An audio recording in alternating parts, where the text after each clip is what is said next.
अस्सलाम स्टूडेंट, आप देख रहे हैं मेरे यूट्यूब चैनल तालीमी तरबियत की दुनिया। मैं हूं मोहम्मद यासर इकबाल। जो पहला क्वेश्चन है 1F का, उसमें वो कह रहा था sum of two number is 138 and the difference is 88, find the two number. अब वो कह रहा है दो नंबर हैं जिनको हमने क्या कहा है, x और y कहा हुआ। अब वो कह रहे हैं कि जो दो नंबर है ना, उनका डिफरेंस जो सम है वो 138 है और जो डिफरेंस है वो 88 है। तो बताएं कि वो दो नंबर जो है वो कौन से हैं।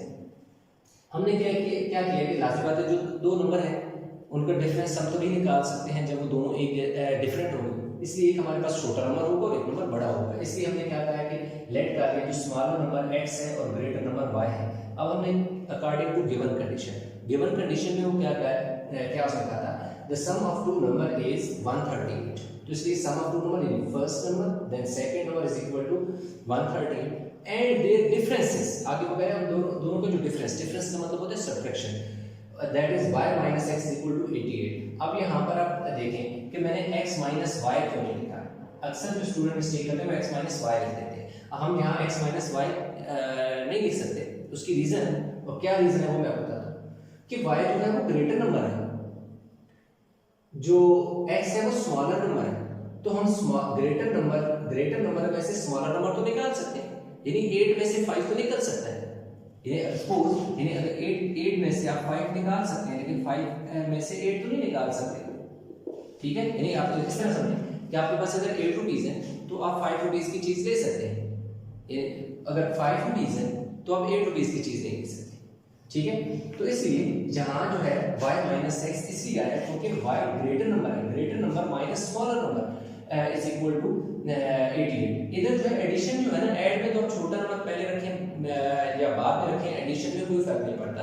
और उसका जो रिजल्ट होता है वो तो क्योंकि दोनों में ऐड ऑन होता है ना, सब्ट्रैक्ट तो नहीं होता, एक नंबर से दूसरे नंबर में निकलना नहीं होता, इसलिए ये कोई भी आगे लगा सकते हैं।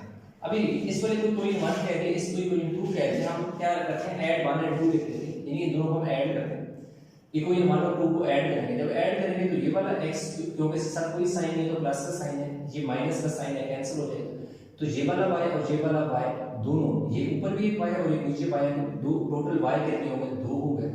अब तो हम दोनों को ऐड करेंगे, इसलिए ये वाली साइड भी ऐड होगी। 8 और 8 16, 16 का 6 1 चला जाएगा कैरी, 8 और 3 11 और 1 12 का 2 1 कैरी, 2 1 ये और 1 कैरी वाला 2 हो गए 226। y इज इक्वल टू 2 2 6, ये 2 मल्टीप्लाई हो गया, इधर आके क्या हो गया, डिवाइड हो गया, 2 1 जा 2 1 जा 2 3 जा, तो y is equal to 100 and क्या आ गया 13 आ गया। अब क्या करो, पुट इन 1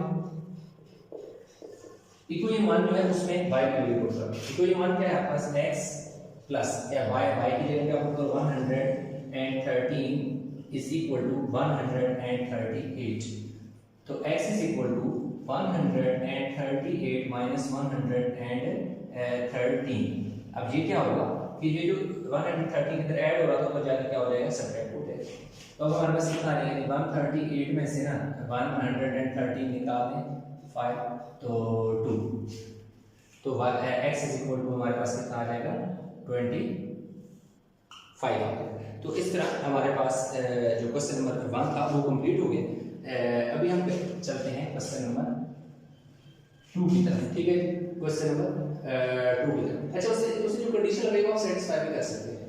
x और y, यानी x की जगह क्या लिखें 25 लिखें, y की जगह 113 लिखें तो 138 ही आएगा। यानी इधर अगर मैं लिखूं कितना जी, x की जगह 25 और y की जगह जो मेरे पास में 113।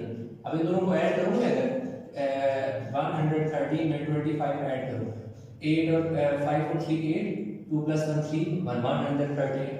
ये देखो दिखा था कि दोनों नंबर को ऐड करो तो 138 बनता है।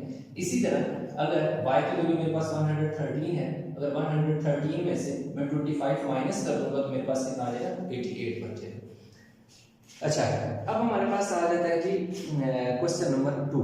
अब क्वेश्चन नंबर 2 में कह रहा है the difference between two number is 10 and their sum is 4 times the smaller number, find the number। अब हमने क्या करना है कि अगेन हम लेट करेंगे, क्वेश्चन 2 है, लेट क्या हमारे पास इसी तरह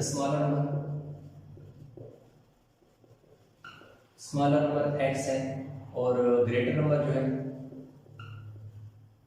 ग्रेटर नंबर है वो y है अकॉर्डिंग टू गिवन कंडीशन। जो कंडीशन है वो कंडीशन कुछ ऐसे है कि उन दोनों के दरमियान जो डिफरेंस है,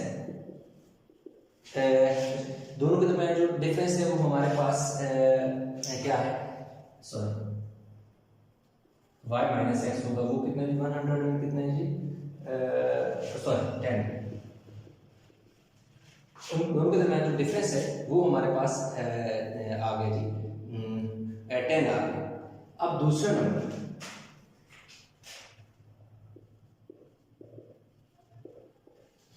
अब दूसरी कंडीशन देखो, वो खुद कह रहा है their sum is and their sum is 4 time the smaller number.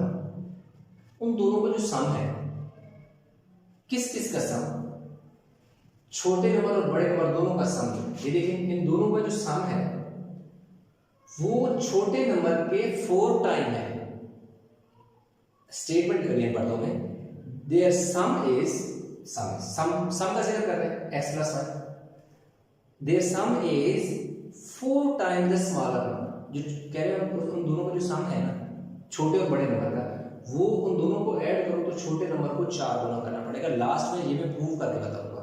इस बार ये जो आपके पास ये जो चीज़ लिखी हुई है ना, इंशाल्लाह मैं आपको लास्ट में ये चीज़ बिल्कुल प्रूव हो जाएगी, इसलिए आप लोगों को टेंशन नहीं लेनी कि दोनों नंबर को ऐड करो तो उन दोनों का जो सम है वो 4 टाइम होता है।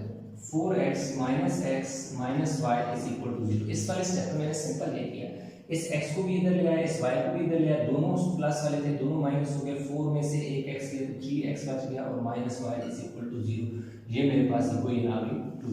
अब उसने क्या कहा है आगे, फाइंड द 2 नंबर, दो नंबर हमने क्या करना है, फाइंड करना। अब ये इक्वेशन 1 है, ये इक्वेशन 2 है, इसलिए इन दोनों को ऐड करूंगा, ऐड 1 एंड 2। अब ऐड क्यों करता हूं मैं, उसकी रीजन आपको बताऊंगा। y minus x is equal to 10 और 3x minus y is equal to 0। क्योंकि इन दोनों को मैंने ऐड इसलिए किया क्योंकि इसमें मेरे पास y क्या है, प्लस पॉजिटिव है, और इसमें मेरे पास y क्या है, नेगेटिव है। इसलिए जब मैं ऐड करूंगा तो साइन तो चेंज, एडिशन में तो साइन चेंज नहीं करते आप, सेम रहते हैं। इसलिए ये प्लस का y माइनस के y से ये देखो कैंसिल हो गए, तो मेरे पास ये कितने x कितने बचे, ये x कितने हैं, 3x है, और ये x कितने माइनस है, तो 3x में से ये वाला x तो निकाल दो, 3x माइनस x, तो मेरे पास कितने x बचेंगे, 2x।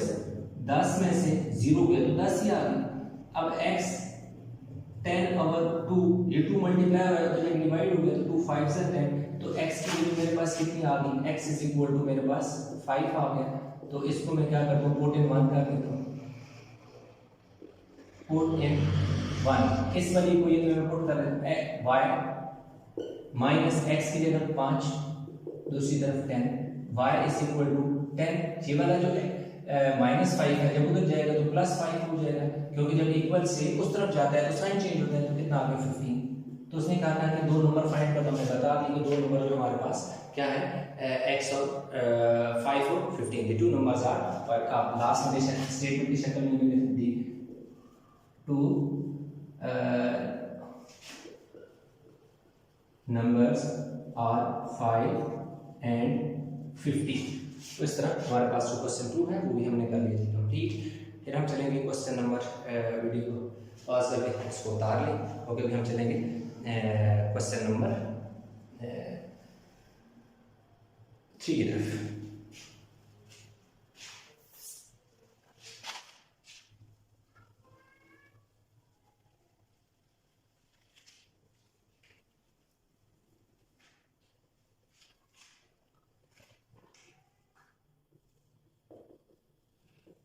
अच्छा, क्वेश्चन नंबर 3 में वो हमें कह रहा है कि a belt and a wallet cost at $42.7 and 4 wallets cost 213, find the cost of each item.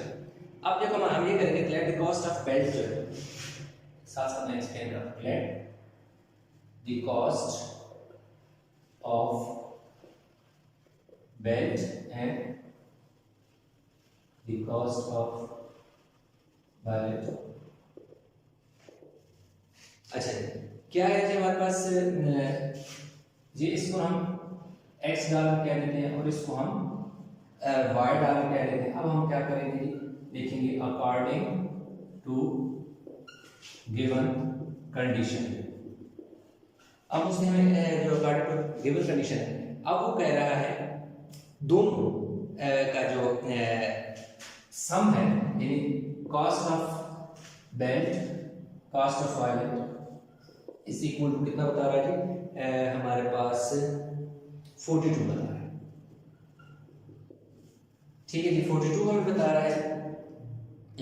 और आगे जो हमें बता रहा है कि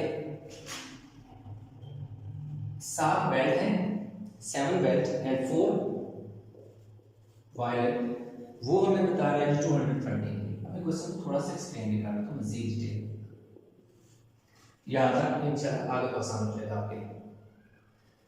अब ये कह रहा है कि जो हमारे पास क्या है, वॉलेट है, यानी दो हमारे पास बेल्ट है और वॉलेट्स हैं। अब हमारे पास जो कॉस्ट ऑफ बेल्ट्स जो है, हमने उसे कहा था कि जो बेल्ट है वो कितने जी $X की उनकी प्राइस, हमने उसको लेट कर रही है कि जो प्राइस ऑफ जो बेल्ट है वो $X है और जो प्राइस ऑफ वॉलेट है वो $Y है।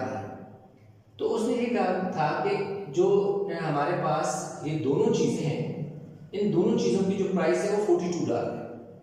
तो इसलिए हमने x + y = 42 लिखा कि इन दोनों की अगर एक पीस हो, दोनों एक पीस हो तो वो 42 की बनती है।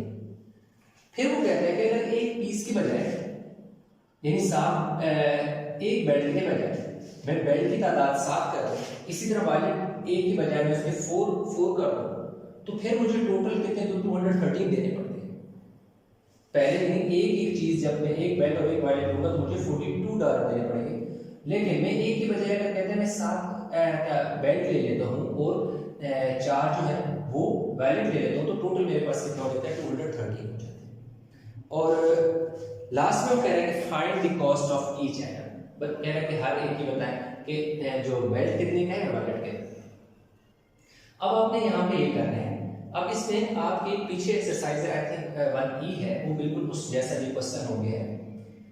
अब हमें इनमें से पहले x की वैल्यू फाइंड करनी है या y की वैल्यू फाइंड करनी है, जो दिल करते हैं आप फाइंड करें। मैं ऐसा करता हूँ कि पहले x की वैल्यू फाइंड कर लेता हूँ। अगर मैंने x की वैल्यू फाइंड करनी है तो मुझे इसमें से ये वाला y और ये वाला y उड़ाना होगा। ये दोनों y जब मेरे इस इक्वेशन से उड़ जाएंगे, एलिमिनेट हो जाएंगे, खत्म हो जाएंगे, तभी मैं x की वैल्यू निकाल सकूँ। तो अब मैं क्या करूँगा, अगर मैंने ऐड करता हूँ तो इसी हालत में अगर मैंने ऐड भी करता हूँ, सब्ट्रैक्ट करता हूँ, तो ना तो मेरे पास x उड़ेगा ना y उड़ेगा। अब क्योंकि मैंने सोच लिया मैंने y को उड़ाना है, एलिमिनेट करना है, खत्म करना है, तो अगर यहाँ पर y के साथ 4 हो, इस जगह 4 हो तो ये भी 4 है, दोनों को सब्ट्रैक्ट करूंगा तो नीचे वाले का साइन चेंज करके इन दोनों को मैं काट दूंगा, तो यहाँ पर मुझे 4 चाहिए। अगर मुझे y के साथ 4 चाहिए तो इसका मतलब है कि वो 4 मैं अकेला y के साथ तो नहीं लिख सकता, मुझे 4 के साथ y के साथ 4 मल्टीप्लाई करना है, तभी यहाँ 4 आएगा ना y के साथ। तो मैं y के साथ अकेला तो 4 नहीं मल्टीप्लाई कर सकता, इस पूरी इक्वेशन के साथ मुझे मल्टीप्लाई करना पड़ेगा। इसलिए मैं यहाँ लिखूंगा मल्टीप्लाइंग इक्वेशन 1/4, इस इक्वेशन 1 को मैं 4 से मल्टीप्लाई करूँ। ये देखिए 4x + 4y ये प्लस इज इक्वल टू 4 को इससे मल्टीप्लाई करूंगा तो 4 2 * 8 4 4 * 16 168। ये इक्वेशन मेरे पास आ गई 3। अब अगर देखें इक्वेशन 2 और 3, इक्वेशन 1 को भूल जाए, खत्म हो गई है। अब आपके पास ये वाली दो नई इक्वेशंस आ गई हैं। इसमें देखें यहाँ पे भी 4y है, इधर भी 4y है। जब आप जिस चीज को एलिमिनेट कर रहे हो, जैसा कि हम इस केस में y को एलिमिनेट कर रहे हैं, तो उन दोनों इक्वेशन में देखो जिस चीज को एलिमिनेट कर रहे हो उसकी तादाद इक्वल है, बिल्कुल इक्वल है। इधर भी 4y है, इधर भी 4y है। पहला काम खत्म। दूसरा काम आपने ये करना है कि आपने ये देखना है कि आया यहाँ इन दोनों के साथ साइन क्या है। इन दोनों के साथ अगर साइन डिफरेंट हो तो फिर आप ऐड करते हो, क्योंकि साइन डिफरेंट हो तो साइन चेंज नहीं होते, वो डायरेक्ट कट जाते हैं। और अगर साइन सेम हो, जैसे इस वाले केस में दोनों के साथ सेम साइन, जब भी दोनों के साथ सेम साइन होगा तो वहां पर सब्ट्रैक्ट करोगे। इसलिए हम क्या लिखेंगे, सब्ट्रैक्ट इक्वेशन 2 and 3, यानी इन दोनों को आपस में सब्ट्रैक्ट करना है। किसको, 2 और 3, मैं दोनों इनको यहां रख देता हूं। इक्वल टू हमारे पास क्या 7x है प्लस 4y है और 213 है इक्वल टू, अब मैं लिखूंगा equation 3 that is 4x plus 4y is equal to 168। अब इसके साथ कोई साइन नहीं है, लिहाजा इस 168 से पहले प्लस का साइन है, इसलिए जब 4 के साथ कोई साइन है तो इसका मतलब है कि इसके साथ भी क्या है, प्लस का साइन है। अब इन साइन को आपस में क्या कर दो, सर्कल लगा दो, कैट कर दो, खत्म हो गया। इनका साइन चेंज कर दो, क्योंकि सबके साथ प्लस का साइन है तो सबके साथ माइनस का लगा दिया। सपोज यहाँ पे माइनस हो तो फिर मुझे प्लस लिखना पड़ता, इसी तरह 68 के साथ भी माइनस होता तो मुझे प्लस करना पड़ता। अब क्योंकि मैंने साइन चेंज कर दिया इसलिए 7x प्लस का है 4x माइनस का है, तो दोनों में सब्ट्रैक्शन होगी। 7 में से 4 गए तो मेरे पास क्या आएगा, 3x आएगा। ये प्लस 4y है, ये माइनस 4y है, कट गया, उड़ गया, एलिमिनेट हो गया, खत्म। अब मैंने क्या करना है, 168 माइनस करना है 213 से। 3 में से मैं 8 नहीं निकाल सकता, इसलिए यहाँ से कैरी होगा, यहाँ 0 बचेंगे, यहाँ 13 हो जाएगा, 13 में से 8 गया तो 5 बचेगा, 0 में से 6 नहीं निकाल सकता, 7 वाले से कैरी लूंगा, यहाँ 1 बचेगा, यहाँ 10 और क्या हो जाएगा 445 हो जाएगा। अब क्योंकि मुझे x चाहिए तो मेरे पास 3 फालतू है, x को मैं इधर ही रहने देता हूँ 45 और 3 उसके नीचे जाके डिवाइड हो जाएगा। तो x को जब मैं डिवाइड करूंगा 3 1 3 5 15, 3 का टेबल 45 पे 15 टाइम जाता है, ये मेरे पास आ गया। आप ये वैल्यू जो x की है यहाँ पुट करें, यहाँ पुट करें, यहाँ पुट करें, जहाँ मर्जी पुट करें, आंसर सेम होगा। तो इसलिए क्योंकि इसमें सिंपल लिखी हुई कोई इनके साथ जो वेरिएबल है कोएफिशिएंट नहीं है, तो मैं इसमें क्या करता हूँ 1 में पुट कर देता हूँ, पुट इन 1। अब मेरे पास क्या है x की जगह क्या होगी 15 आ गया plus y is equal to 42 आ गया। अब देखिए y is equal to 42 minus 15, ये 15 ऊपर जाके क्या हो जाएगा माइनस हो जाएगा। तो देखिए 42 में से 15 को मैं माइनस कर लेता हूँ, यहाँ से कैरी लेता हूँ, यहाँ 3 और 12 में से 5 है 7 बचा, 3 में से 1 ले तो y इज इक्वल टू 27। तो उसने हमें हमसे पूछा था कि कॉस्ट ऑफ ईच जो है बताएं, तो the cost of belt is equal to $15 और cost of wallet is equal to कितने डालना है जी $27। ठीक है, चाहे दोबारा लास्ट में फिर लेंगे। The cost of belt is equal to $15, the cost of wallet is equal to $27। ये लास्ट में दोबारा लेंगे, ठीक है। तो इस तरह हमारे पास जो क्वेश्चन नंबर 3 था वो भी हमने कर लिया जी कंप्लीट। तो क्वेश्चन नंबर 4 है, उसमें वो कह रहा है कि 8 kg of potatoes and 5 kg of carrots are cost $28, whereas 2 kg of potatoes and 3 kg of carrots cost $11.20। Find the cost of 1 kg of each item. हर जो एक है उसके 1 kg के आइटम की प्राइस बताएं। साथ साथ में ये कुछ डेटा लिखा हो, ये मैं आपको एक चीज साथ साथ एक्सप्लेन करना चाहता हूँ, करते रहता हूँ। अब मैंने लिख दिया cost of 1 kg potatoes is equal to, क्योंकि उसने 1 kg की पूछी हुई है तो इसलिए हमने उसको बता दिया कि भाई कॉस्ट जो 1 kg पोटैटोज हैं वो x डॉलर है, इसी तरह कॉस्ट ऑफ 1 kg जो कैरेट्स है वो क्या है y डॉलर है। फिर हमने बता दिया कि अकॉर्डिंग टू गिवन कंडीशन, उसने जो कंडीशन हमें बताई, उसने हमें कंडीशन बताई कि अगर 8 kg क्या है जी पोटैटो और 5 kg जो कैरेट्स है वो कितने हैं जी $28। वो उसने बताया statement 8 kg of potatoes and 5 kg of carrots cost that is equal to $28 and 2 kg of potatoes and 3 kg of carrots cost is equal to $11.20। ठीक है, अब क्या है कि हमसे मुझे पूछना है कि बताएं 1 किलो की प्राइस बताएं, जबकि उसने यहाँ डिफरेंट प्राइस बताई हुई है प्राइस। तो सिंपल सी बात है, सादा अल्फाज में बताऊं तो इसमें हमें ये x और y की वैल्यू फाइंड करनी है। इसमें हमने सिंपल x और y की वैल्यू फाइंड करनी है, क्योंकि हमने शुरू में कह दिया कि $1 kg पोटैटो को भी x का है और 1 kg कैरेट्स को y का है, तो मैं x और y की वैल्यू फाइंड। अब मेरे पास दो ऑप्शन है, जैसे कि पिछला क्वेश्चन अगर आपने लेक्चर देखो तो आपको याद होगा, चाहे लेक्चर 3 में मैंने x को y को एलिमिनेट किया था। इससे मैं ऐसा करता हूँ कि मैं x को एलिमिनेट करता हूँ, क्यों? ताकि आप ये ना समझें कि हमेशा x ही एलिमिनेट होगा या y ही एलिमिनेट होगा, क्योंकि उसमें मैंने y एलिमिनेट किया था तो इसमें मैं x एलिमिनेट करूँ, ताकि आपको पता चले कि x एलिमिनेट करना फिर क्या करना है आपने, y करना तो फिर आपने क्या करना है, जो आप करना चाहें आप कर सकते हैं, कोई मुश्किल नहीं है, कोई मतलब कोई आपके ऊपर पाबंदी नहीं है। अब हम क्या करेंगे, क्योंकि हमने x को खत्म करना है, एलिमिनेट करना है, तो जिस चीज को आपने एलिमिनेट करना होता है, जैसे कि एक पीछे एक्सरसाइज है उसके भी लेक्चर अपलोड है, I think check 1E exactly 1E के जो है ना इस तरह के क्वेश्चन है। ये अगर क्वेश्चन आपको समझ आ जाता है तो जो कुछ 1E में है वही कुछ आप यहाँ पर देखोगे, एलिमिनेशन मेथड है उसके जो क्वेश्चन है एलिमिनेशन वाले। तो जिस चीज को आपने एलिमिनेट करना होता है, खत्म करना होता है, उसको पहला काम आप ये करते हैं कि उसके साथ जो लगा हुआ कोफिशिएंट है उस वेरिएबल के साथ, x मेरे पास ये वेरिएबल है, मैंने x को खत्म करना है तो x से पहले मैंने वेरिएबल देखना है, सॉरी कोफिशिएंट देखना है। इस x से पहले कोफिशिएंट 8 है, 8 से पहले 2 है। पहला आपने काम ये करना होता है कि आपने देखा होता है कि क्या तादाद बराबर है कि कोफिशिएंट की, तो जी नहीं, बिल्कुल भी नहीं बराबर, ये 8 है ये 2 है, तो इनकी तादाद आपने इक्वल करनी है। कैसे इक्वल करनी है? हम ऐसा करेंगे ताकि इधर और इधर दोनों एक जैसे आ जाए। इस सूरत हाल में जब दोनों के साथ कोई अदर देन 1 पे भी कोफिशिएंट हो, यानी 1 के अलावा कोई कोफिशिएंट हो, तो फिर आप क्या करते हो, इस वाला जो कोफिशिएंट होता है ना, इस ऊपर वाले के साथ मल्टीप्लाई करते हो और ऊपर वाले का इस नीचे वाले के साथ मल्टीप्लाई, यानी सारे अल्फाज में आपको बताऊं तो जो इक्वेशन 1 है ना, मैं क्या करूंगा, मल्टीप्लाई करूंगा, मल्टीप्लाई इक्वेशन 1/2 2 से मल्टीप्लाई करूं, क्यों? इसके नीचे इस इक्वेशन 1 के नीचे जो सेम वेरिएबल है उसका कोफिशिएंट 2 है, इसलिए ये नीचे वाला कोफिशिएंट ऊपर वाले से मल्टीप्लाई करें। इसी तरह एंड इक्वेशन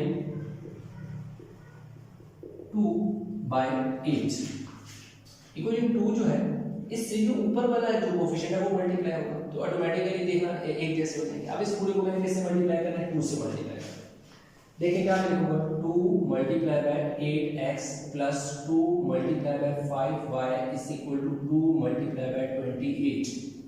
क्या किया मैंने, x जो ये वैल्यू थी इसके साथ मैंने 2 मल्टीप्लाई किया, इसके साथ भी 2 मल्टीप्लाई किया और इसके साथ भी 2 मल्टीप्लाई किया। 2 8 ज़र 16x, 2 5 ज़र 10y, 2 28 2 ज़र 56, इसको मैं कोई नाम दे दूंगा 3 का।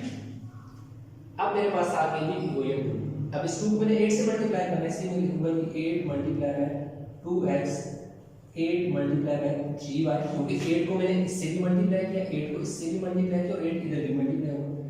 8 मल्टीप्लाई बाय 11.20, 8 2 ज़र 16x, 8 3 ज़र 24y इज इक्वल टू 8 0 ज़र 0, 8 2 ज़र 16, 16 का 6 लगा 1 कैरी चला गया, 8 1 ज़र 8 और 1 9 और 8 1 ज़र 8। ठीक हो गई। मैंने क्या किया, 11.20 को 8 से मल्टीप्लाई किया, 8 0 ज़र 0, 8 2 ज़र 16, 16 का 6 लगा 1 कैरी चला गया, 8 1 ज़र 8 और ऊपर वाला कैरी ऐड हुआ तो 9 हो गया और 8 1 ज़र 8। ये मेरे पास इक्वेशन आ गई है 4। तो अब मेरे पास जो इक्वेशन 4 है वो आ गई है 16x plus 24y is equal to 89.60। अब आप देखें 3 और 4 के जो x जिसको मैंने एलिमिनेट करना है इसकी जो कोफिशिएंट है वो सेम आ गए, मतलब इससे पहले भी 16 आ गए, इससे पहले भी 16 आ गए। फिर जब आप देखते हैं कि इनके कोफिशिएंट इक्वल आ गए हैं, फिर आप साइन देखते हैं, अगला स्टेप आपने साइन देखना है। अब इसके साथ भी कोई साइन नहीं है तो इसका मतलब है प्लस का साइन है, इसके साथ भी कोई साइन नहीं है तो इसका मतलब है प्लस का साइन है। अगर साइन सेम हो तो फिर आप सब्ट्रैक्शन करोगे, सिंपल सी बात है। तो हम क्या करेंगे, दोनों वैल्यू को सब्ट्रैक्ट कर लेते हैं। किसको, इक्वेशन 1 3 और 4 को सब्ट्रैक्ट, इक्वेशन 3 एंड 4, यानी सब्ट्रैक्ट करने क्या करना है, 3 और 4 को सब्ट्रैक्ट करना है। 3 को पहले करें, 16x plus 10y, 16 x plus 10y is equal to 56 हो गया। अच्छा, इसमें मैं एक और करूंगा काम कि मैं 4 को पहले रखूंगा, इसको बाद में रखूंगा। मैं रीजन नहीं बताता हूँ क्योंकि इस इक्वेशन को मैंने पहले क्यों लिखा।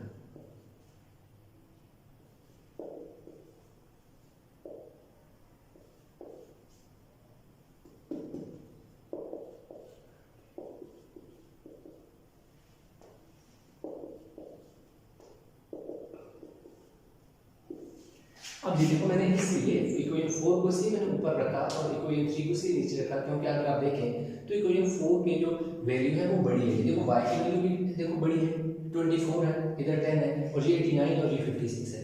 ये क्योंकि ये वैल्यू इसकी बड़ी थी y और इवन के अंदर जो कांस्टेंट वैल्यू ये बड़ी थी, इसलिए जो बड़ी वैल्यू में से छोटी वैल्यू माइनस करते हैं, इसलिए मैंने इक्वेशन 4 को ऊपर रखा और इसको इक्वेशन। अब 56 का मतलब है 56.00, मतलब जिसका पॉइंट ना दिया हो उसके आखिर में पॉइंट लगा दो, 0 तो सब्ट्रैक्ट करना है, लिहाजा इसके साइन चेंज हो गए, ये प्लस है माइनस हो गया, ये प्लस है ये माइनस हो गया। 56 से पहले कोई साइन नहीं तो प्लस है तो माइनस हो गया। देखो 0 इसी तरह आ गया, 6 इसी तरह आ गया, 0.9 में से 6 गए कितने आ गए 3, 8 में से 5 गए तो मेरे पास कितने आ गए 3 आ गए, इक्वल का साइन इसी तरह, ये दोनों आपस में तो क्या हो गया माइनस हो गए। 24 में से मेरे पास 10 क्या हो गए निकल गए तो कितने आ गए 14 y है। अब मुझे क्या चाहिए y चाहिए, तो 14 के साथ उधर जाके 33.60 डिवाइड बाय मेरे पास कितना आ गया 14। अब मैंने क्या करना है जी करना है जी डिवाइड। अब इन दोनों को मैंने क्या करना है जी डिवाइड। जब इन दोनों को मैं डिवाइड करूंगा तो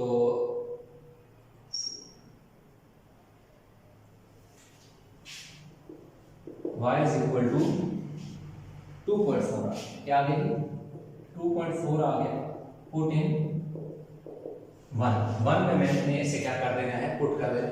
ये देखो मेरे पास 1 लिखी हुई है, इसमें मैं पुट कर देता हूँ, कोई मानना नहीं है, आप 1 में पुट करो, 2 में पुट करो, 3 में जिसमें मर्जी पुट करो। 1 में क्या मैंने इसमें पुट कर दी कोई ऐसी, आप चाहो तो किसी दूसरी कोई में पुट कर दो। ये देखिए 8x कितना प्लस है, प्लस लिखा है 5 का 5 लिख दिया, y की जगह मेरे पास क्या आ जाएगी 2.4 इज इक्वल टू कितना आ जाएगी 28। अब मैंने क्या करना है 2.4 को 5 से मल्टीप्लाई करना है, 5 4 20 20 का 0 1 का ये चला गया, 5 2 10 और 12 आ गया। 8x प्लस 12.0 का मतलब 12 ही है, is equal to 28। 8x is equal to 28 minus 12, ये प्लस 12 हो जाएगा माइनस हो गया। 8x इज इक्वल टू 6 में से 2 गए और 8 में से 2 गए 6, 2 में से 1 तो x इज इक्वल टू ये 8 मल्टीप्लाई हो रहा है, उधर जब जाके इसके नीचे डिवाइड होगा तो 2 आ जाएगा, तो x इज इक्वल टू 2। तो हमारे पास उसने क्या कहा था कि हर एक की 1 kg, तो क्या लिखेंगे cost of 1 kg potato that is $2 and the cost of carrots that is y, where is y 2.4। ये देखेंगे हमें यही लास्ट सेंटेंस आपने लिखना है, the cost of 1 kg potato is equal to $2, और यही सेंटेंस लिख के आपने क्या लिखते हैं $2 लिखते हैं, तो 2. क्या हमारे पास 4, बाकी में 2.40 हो सकता है लिखा हो, तो 2.4 और 2.40 एक ही बात है, कोई क्वेश्चन में मिस्टेक नहीं है, क्वेश्चन बिल्कुल सही ठीक है। तो जो क्वेश्चन नंबर हमारे पास 4 है वो हो गया जी कंप्लीट। तो वीडियो को पास करके इसे उतार लें। अभी हम चलेंगे क्वेश्चन नंबर 5।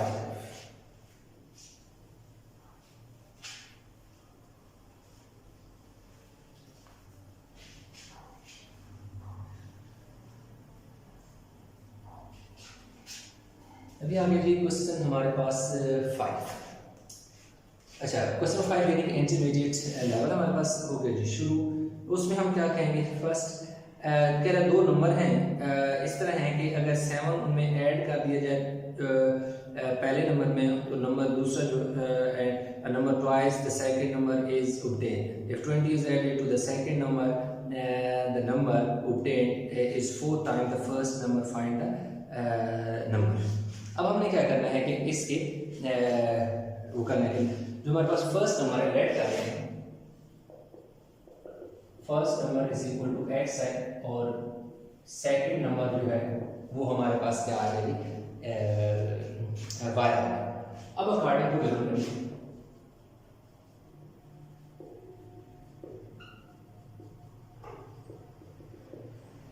कि अगर पहले नंबर में आप 7 ऐड करते हो तो दूसरा नंबर डबल हो जाता है।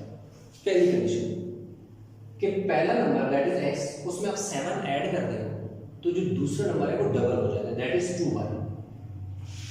If 7 is added to the first number, that twice the second number, दूसरा नंबर डबल हो जाएगा। तो इसलिए इसको थोड़ा सा मैं इस तरह लिख लेता हूँ, x minus 2y is equal to 7 is equal to 1 करें। तो इसमें मैं क्या करेंगे, 2y उधर ले आएंगे और 7 को उधर ले गए, तो 2y इधर आके माइनस हो गया, तो 7 उधर जाके माइनस हो गया, तो 1 मेरे पास क्या होगी, 1। दूसरी जो हमारे पास उसने कंडीशन लगाई है,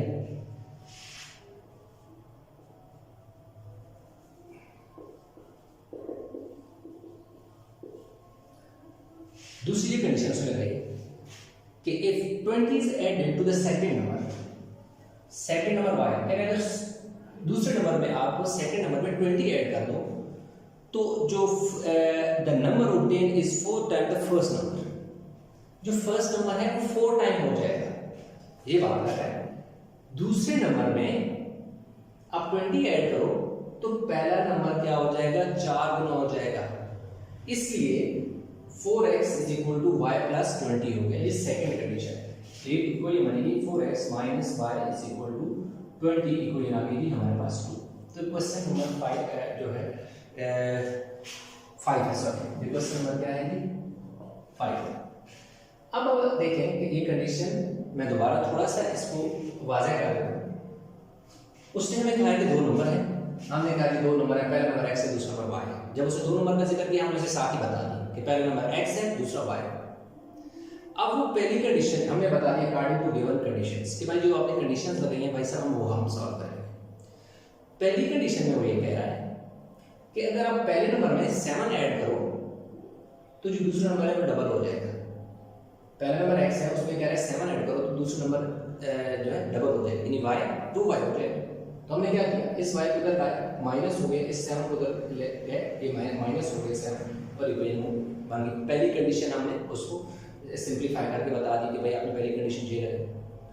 दूसरी कंडीशन में वो ये कह रहे हैं कि अगर आप दूसरे नंबर में 20 ऐड कर दो, तो हमने देखा कि ठीक है, दूसरा नंबर हमारे पास, हम आपकी भाई बात मान लेते हैं, दूसरा नंबर हमारे पास क्या है, y है, हम उसमें 20 ऐड कर दिए। कहते हैं जब दूसरे नंबर में आप ऐड करोगे ना 20, तो आपका पहला नंबर 4 गुना हो जाएगा, 4 टाइम हो जाएगा। पहला x है ना, तो 4 टाइम नहीं 4x हो जाएगा। तो ये दूसरी कंडीशन थी, इसलिए 4x इधर आके माइनस हो गया, ये 20 आ गया, तो हमारे पास क्या हो गया, पहला और दूसरा 2 इक्वेशन बन गए। अब हम ये करेंगे कि ये 2 इक्वेशन है, इसमें से हमें x और y फाइंड करना है। आई थिंक हमें x और इसमें y फाइंड करना है, यस। तो हम क्या करते हैं, चाहे तो एलिमिनेट करेंगे x को या फिर y को एलिमिनेट करेंगे। तो हम ऐसा करते हैं कि x को एलिमिनेट कर लेंगे ज्यादा बेहतर है, क्योंकि इधर x के साथ कोई एक बात है, y को एलिमिनेट करें इधर भी कोई नंबर नहीं है। तो आप इसमें आपने सिर्फ एक ही इक्वेशन को मल्टीप्लाई करना पड़ेगा, जबकि पिछला जो क्वेश्चन है 4 में उसमें हमने दोनों को मल्टीप्लाई किया था।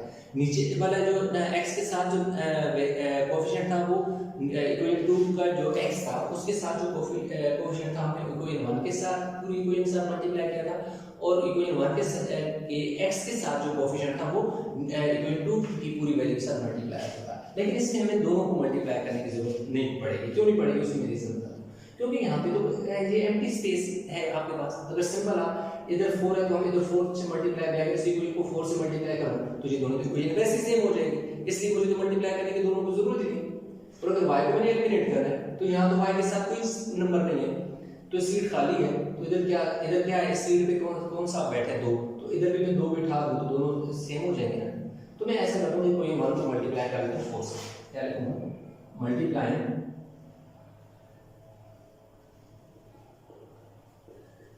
इक्वेशन 1 बाय 4 क्या हो, 4x माइनस 4 2 8y और 4 7 28 इक्वेशन आ गई 3।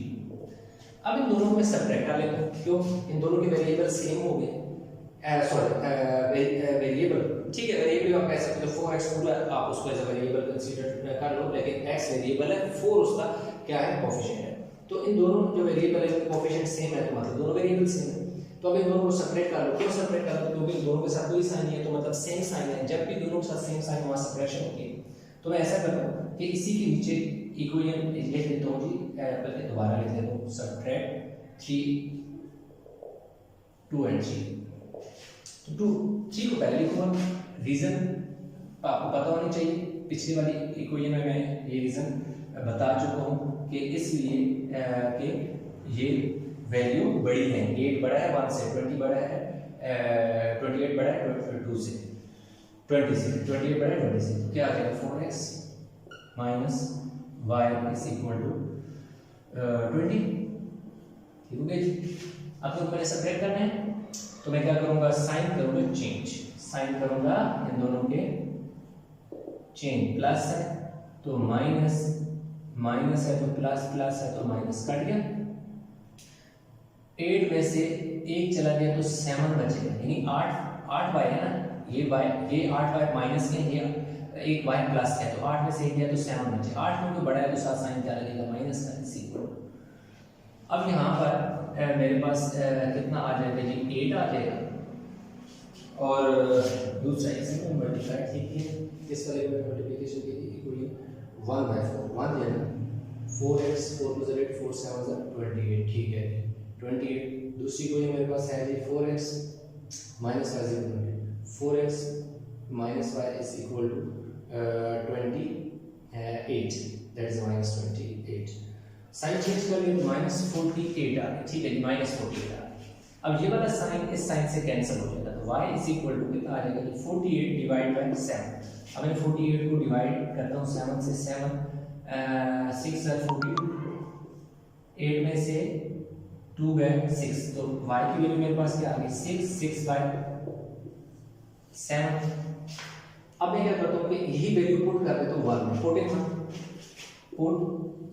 y is equal to 48/7 in 1, ठीक है। इसको मैं इस वाली शक्ल में पुट करूँगा, क्योंकि सिंप्लीफिकेशन भी मैंने करनी है ऐसे। x मेरे पास इसी तरह आ जाएगा -2y, y की जगह 48 divide by 7, x -2y is equal to -7। अब ये क्या हो जाएगा, x is equal to x minus 96/7 is equal to -7। क्या होगा, 48 को 2 से, ये 48 को 2 से मल्टीप्लाई किया तो 96 हुआ। अब क्या होगा कि ये वाला नंबर उधर चला जाएगा, तो मेरे पास आ जाएगा x is equal to -7 plus 96/7। अब मेरे पास ऐसा है कि मैं इधर इसका x इज इक्वल टू, मैं दोबारा लिख लेता हूँ, -7 plus 96/7, x is equal to 7 में एलसीएम लूंगा, इसके नीचे कोई नंबर नहीं है, ये बड़ा इंपॉर्टेंट स्टेप है वो सब, जिसके नीचे कोई नंबर नहीं होता एलसीएम उससे डायरेक्ट मल्टीप्लाई होता है। तो इसलिए ये वाला 7 इस 7 से मल्टीप्लाई होगा, तो 7 7 49 हो जाएगा, -49 होगा। इस स्टेप में अक्सर स्टूडेंट पूछ लेते हैं 49 कैसे है ये चीज़, तो मैं अगेन रिपीट करता हूँ, जब भी आप एलसीएम लेते हैं और किसी नंबर के नीचे डिनोमिनेटर ना हो, जैसा कि 7 के नीचे कोई डिनोमिनेटर नहीं, तो आप क्या करो, जो एलसीएम है वो आप उसी नंबर से मल्टीप्लाई कर दो। तो इस 7 के नीचे कोई डिनोमिनेटर नहीं था, इसलिए ये वाला 7 इससे मल्टीप्लाई हुआ, तो ये वाला 7 और ये वाला 7 49 हो गए। और दूसरी बात, जो आपने एलसीएम लिया अगर वही किसी नंबर के नीचे डिनोमिनेटर हो तो ऊपर वाला नंबर सेम ऐसे आ जाता है, इसलिए क्योंकि हमने जो 7 डिनोमिनेटर हमारा है वही हमारा एलसीएम है, तो 96 ऐसे आ जाएगा। अब ऐसे करेंगे 96 में से 49 को माइनस कर लें, इधर से करेंगे 7 बचेगा 47, x इज इक्वल टू 47/7। अब क्या करें, दोनों को डिवाइड कर लेते हैं, 47 को 7 से डिवाइड करते हैं, 7 6 42, तो पीछे बचेगा जी 5, तो x इज इक्वल टू 6 5/7। ये हमारे पास क्या आ गई, x की वैल्यू हमारे पास आ गई 6 5/7 और y इज इक्वल टू 6 6/7। तो इस तरह हमारे पास जो क्वेश्चन नंबर 5 था वो भी हमने कंप्लीट कर लिया। तो आई होप क्वेश्चन समझ आ गया होगा। इस क्वेश्चन में किसी किस्म की कंफ्यूजन है मुझे कमेंट में जरूर बताइएगा। वीडियो को लाइक करें, शेयर करें, चैनल को सब्सक्राइब नहीं किया तो चैनल को जरूर सब्सक्राइब कर लें, और इंशाल्लाह मिलते हैं नए लेक्चर के साथ। तब तक अपना बहुत सारा ख्याल रखिएगा। अल्लाह हाफिज़।